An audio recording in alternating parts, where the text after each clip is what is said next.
नमस्कार, बहुत बहुत स्वागत है आपका। बात करने जा रहे हैं शुभेंदु अधिकारी की, जिनको लेकर के ये बात सामने निकल कर आ रही है। अब टीएमसी तो उन्होंने छोड़ ही दिया है, एक महीने से वो दूरी बनाकर भी चल रहे थे।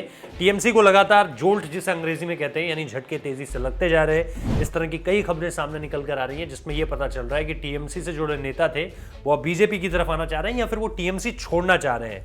आपको पता है कि ममता सरकार जो है वो लगातार बीजेपी को किस तरह से निशाने पर लेकर रखती है। खासतौर पे लोकसभा चुनाव से पहले ही एक तरह से शुरू हो गया था पूरा का पूरा मसला, जिसमें अमित शाह के काफिले पर हमले की तस्वीरें भी सामने निकल कर आई थी।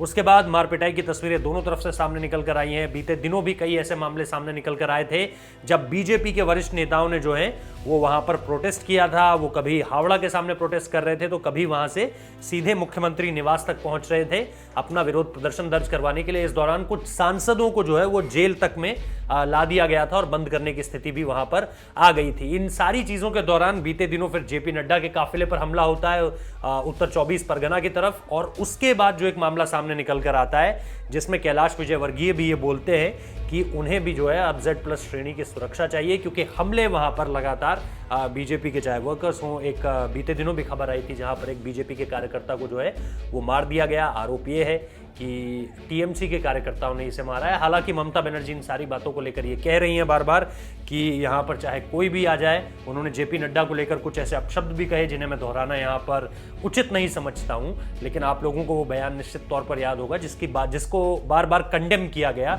और सिर्फ ऐसा नहीं है कि बीजेपी ने उसके खिलाफ बोला, बल्कि बाकी अन्य पार्टियां भी ये मान रही थी कि किसी नेता के खिलाफ, खासतौर पर जब वो किसी पार्टी का राष्ट्रीय अध्यक्ष है, तो उनको लेकर के इस तरह की भाषा का प्रयोग नहीं होना चाहिए था। इसी बीच शुभेंदु अधिकारी ने भी जो है वो इस्तीफा दिया है और इसके साथ साथ उन्होंने राज्यपाल जगदीप धनखड़ को जो चिट्ठी लिखी है उसमें बाकायदा इस बात का जिक्र है कि मेरे खिलाफ कार्रवाई हो सकती है। अब ये कार्रवाई निश्चित तौर पर वॉलेटाइल होगी, वायलेंट होगी। इन सारी चीज़ों को लेकर बहुत ज़्यादा डर उनके मन में भी बना हुआ है और इसके साथ साथ उन्होंने आशंका ये जताई है कि ममता बनर्जी उनसे बदला ले सकती है।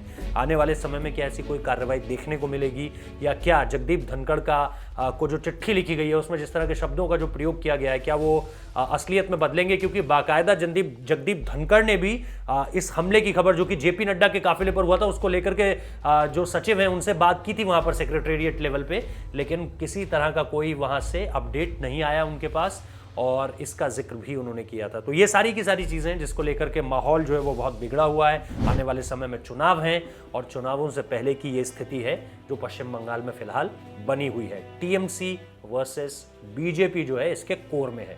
बहुत बहुत शुक्रिया इस वीडियो को देखने के लिए।